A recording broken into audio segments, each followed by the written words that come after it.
Növbəti sualların izahına keçirik. Burada iqtisadi rayonların fərqli və oxşar cəhətini müəyyən etməyimizi istəyir. Quba Xaçmaz iqtisadi rayonu və Lənkəran-Astara iqtisadi rayonunu istəyir. İlk öncə başlayaq. Deyir ki, birincidə tərəvətçilik üzrə ixtisaslaşıb. Əgər tərəvətçilik üzrə deyirsə, hər ikisində də tərəvətçilik var. Hansı ki, birində Lənkəran-Astara iqtisadi rayonunda faraş tərəvətçilikdir, tez yetişən, Quba Xaçmazda isə soyuq olduğuna görə orada gec yetişən tərəvətçilikdir. Ona görə də hər ikisinə tərəvətçilik götürür. Ortaq cəhət kimi bir götürəcəyik burada. Tumlu meyvəçilik deyəndə Qubanın almaları kimi yadınızda saxlayın bunu. Tumları var. Bunu veririk Quba Xaçmaz iqtisadi rayonuna.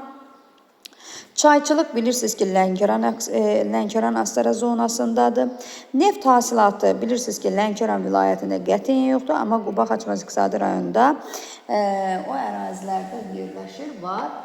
Hansı ki, Siyəzən zonasında geniş yayılıbdır. Bunu da veririk Quba Xaçmaz iqtisadi rayonuna. Deməli, 2 ilə 4'ü verdik Quba Xaçmaz iqtisadi rayonuna. O zaman C, B, D variantları çıxdı. Xarici ölkə ilə həmsərhəddir. Quba Xaçmazın da xarici Rusiya ölkəsi ilə sərhəddi var. Lənkəran iqtisadi rayonunda İranla sərhəddi var. Buna görə bunu da oxşar cəhət götürürük. 1 ilə 5 oxşar cəhətdir. Zaten variantımız buradan çıxır ki, A variantıdır. Quba Xaçmaz iqtisadi rayonuna aiddir tumlu meyvəçilik və neft hasilatı.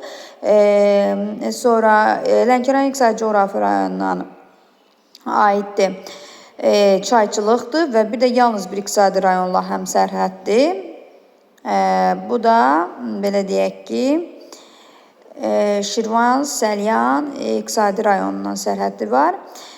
Və sonra isə götürürük buradan ortaq cəhət kimi, deməli, ortaq cəhət kimi tərəvətçiliyi dedik. Bir də xarici ölkə ilə həmsərhəddini dedik. Cavabımız A variantı olur.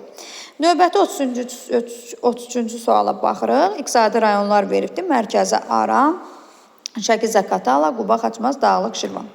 Deməli, əlvan metallurgiya xammalına geniş yay və qış otlaqlarına malikdir. Yəni, əlvan metallurgiyası da çoxdur, yay və qış otlaqları da malikdir. Metallurgiya varsa, deməli, həmin ərazidə filiz mənşəli faydalı qazıntı var. Geniş yay və qış otlaqları deyirsə, həmin ərazinin bir hissəsi hündür dağlıq ərazilər, bir hissəsi isə belə deyək ki, düzənliklər və ya çökəklik ərazilər hesab olunur. Mərkəzi Aranı çıxacağıq. Quba Xaçmazda əlvan metallurgiya yoxdur, Dağlıq Şirvanda da yoxdur. Bu yalnız Şəki-Zaqataladadır, hansı ki, Filitçay polimetal yatağı var idi ki, əlvan metallurgiyadır. Bu Şəki-Zaqataladadır. Və həm də Şəki-Zaqatala iqtisadi coğrafi rayonunun bir hissəsi düşür Baş Qafqaz silsiləsinə, bir hissəsi də Qanqayırçaya düşür. Ona görə də biz bunu həm yay, həm də qış otlağı kimi götürəcəyik. 2'ye 1 variantını veririk. 2'ye 1, 2 dənə variant da var. C və B variantında. Sonra növbəti, dəniz sahilə ərazilər okean səviyyəsindən aşağıda yerləşir. Bunlardan hansının dənizə çıxışı var? Əlbəttə ki, Quba Xaçmazın çıxışı var. Ona görə, deməli, 3'ə də 2'ni veririk. Deməli, verdik 2'yə 1'i, 2'yə 1'i verdik, 2'yə 1'i. Sonra 3'ə də verdik 2'ni. Sonra davam edirik. Əkinçilik yalnız suvarma şəraitində. Bu yalnız mərkəzə Arana aid ki, 1'ə də 3'ü verəcək.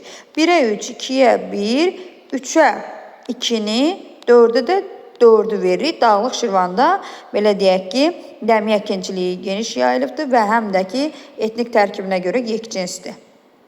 Bunu yadda saxlayırıq. C variantı uyğun gəlir.